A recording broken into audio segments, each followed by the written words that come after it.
Hey friends, is AI bubble going to bust అంటే AI bubble bust కానుందా? ఈ topic గురించి రీసెంట్గా చాలా మంది మాట్లాడుకునే ఉంటున్నారు ఇంటర్నెట్లో. అయితే ఈ టాపిక్ని నేను సింపుల్గా మీకు బ్రేక్ డౌన్ చేస్తాను.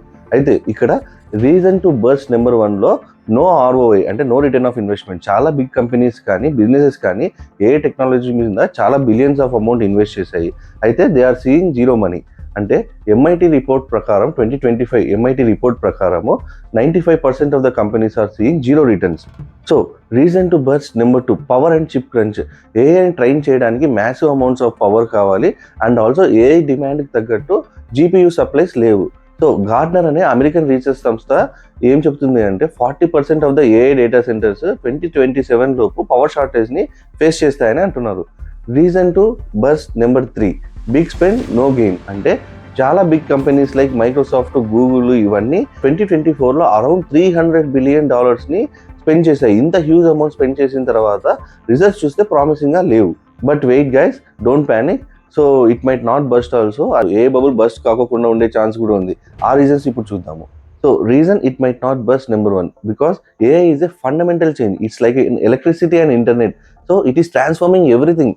సో ప్రతిదాన్ని ఒక నెక్స్ట్ లెవెల్కి ట్రాన్స్ఫార్మ్ చేయగల కెపాసిటీ ఏఐకి ఉంది. సో ఇది జస్ట్ ట్రెండ్ కాదు, ఇట్స్ ఒక రెవల్యూషన్, ఇది ఒక విప్లవం లాంటిది. So reason it might not bust number 2 big tech is tagged. అంటే ద మ్యాగ్నిఫిషియంట్ 7 అంటే టాప్ కంపెనీస్ ఉన్నాయి కదా ఏఐ, అవి ఆల్రెడీ ఈ ఏఐ టెక్నాలజీ వల్ల మనీ అని చిన్న కంపెనీస్ లాస్లో ఉన్నాయి కానీ అవి అడాప్ట్ చేసుకోవడానికి ఆల్రెడీ బిగ్ కంపెనీస్, ఈ ఏఐని డెవలప్ చేసిన companies already fully profits చూసాయి.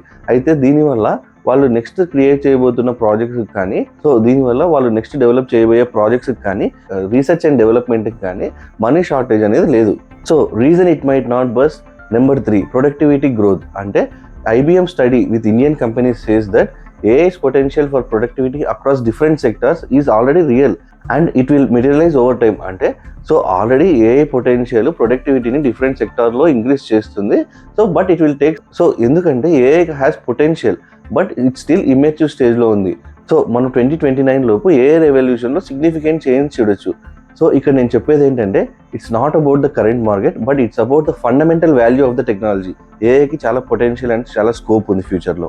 So guys, ఇక్కడ నా వర్డిక్ట్ ఏంటంటే ఏఐ బబుల్ అనేది బ్రేక్ అవ్వదు, బట్ మనం కొన్ని కరెక్షన్స్ చేసుకోవాలి. సో ఓవర్ వాల్యూడ్ ఇన్వెస్ట్మెంట్స్ చేయకూడదు. అంటే అనవసరంగా ఇది స్టిల్ ఇమ్మెచ్యూర్ స్టేజ్లో ఉంది కాబట్టి అనవసరంగా ఇన్వెస్ట్మెంట్ చేయడం వల్ల లాభం లేదు. అండ్ ఆల్సో నెక్స్ట్ ఇయర్ మనం చూడాల్సిన విషయాలు 3. ఒకటి పవర్, ఇంకోటి GPU and also real numbers of ROI. So guys, చూసారు కదా, నేను మీ పృథ్వీ, ఇది AI gateway TV. So like, share and subscribe. మీరేమనుకుంటున్నారో కూడా కామెంట్స్లో చెప్పండి. Thank you.